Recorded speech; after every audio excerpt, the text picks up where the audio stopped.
Hi guys, it's me, Gurong Gala, and welcome back to my YouTube channel. For today's video, tara at samahan ninyo ako na manood at makinig sa isa na namang performance na ating kabibiliban. Pero bago natin ipagpatuloy ang reaction video na ito, kung gusto ninyo ng mga ganitong klase ng content, don't forget to like, share and subscribe, and click the notification bell para lagi kayong updated sa mga videos natin. Tara na guys at samahan ninyo ako na panoorin at pakinggan ang performance ng isang batang lalaki na kumanta sa isang mall na kung saan talaga nga namang napabilib niya ang mga tao roon. Kaya naman huwag na natin itong patagalin at sabay-sabay natin panoorin ang batang si Bron sa kanyang song cover na Maybe This Time. Let's go!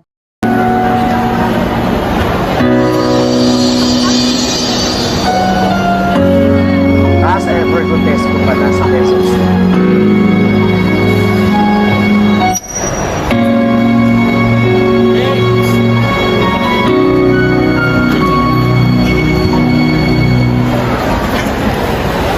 Two old friends Pasok. meet again, wearing older faces, talk about the places they've been. Two folks with hearts that fell apart somewhere long ago. How are they to know? Someday they meet again and have a need for more than reminiscence. Maybe this time it'll be love and they'll find. Maybe now they can be more than just friends.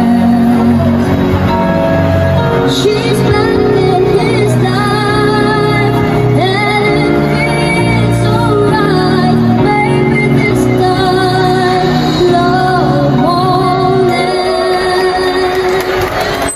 Galing ano? Galing ito kami sa mga time. It's the same old feeling back again. It's the one they had way back when. They were too young to know what love is real.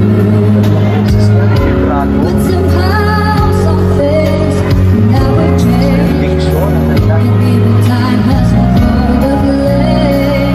It's burning even brighter than before. He's got another chance, and they take it. Maybe this time it'll be love and they'll find.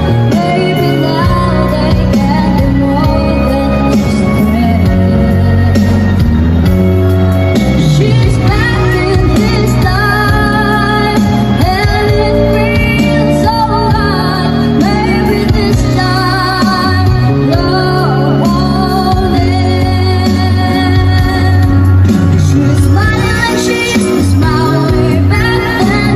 She's feeling like she used to feel way back when they tried, but something kept them waiting for this magic moment. Maybe this time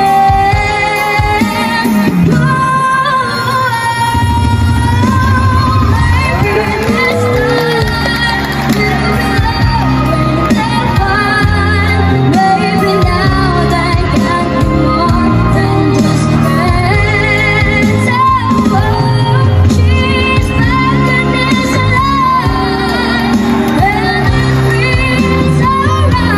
Maybe this time. Dami nanonood.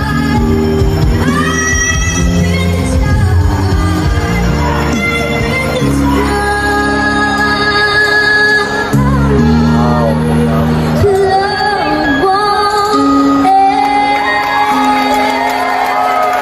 Oh, grabe. Palakpakan yung mga tao sa kanya. Oh, tignan nyo yung daming tao. Grabe. Grabing talented nung batang yun, ano? Akalain ninyo, sa edad niyang yun, ang galing ng kanyang voice quality. Ang galing ng kanyang voice technique, yung kanyang diction, every time na ilalabas niya sa kanyang bibig yung mga lyrics, ang ganda niya na naipopronounce. And then yung dynamics, yung vibrato niya, Ang galing. Siguro, pag na-train pa tong batan 'to, and as time goes by, mas lalo pang gagaling 'tong batan 'to kasi magaling na siya, eh. Parang ano na lang siya, eh, onting practice na lang, mas lalo pang gagaling 'tong batang 'to. Kaya naman sa magulang nito, congratulations dahil ang galing ng anak ninyo. Kaya naman guys, kung gusto niyo pa ng mga ganitong klase ng content, don't forget to like, share, and subscribe, and click the notification bell para lagi kayong updated sa mga videos natin. Thank you for watching!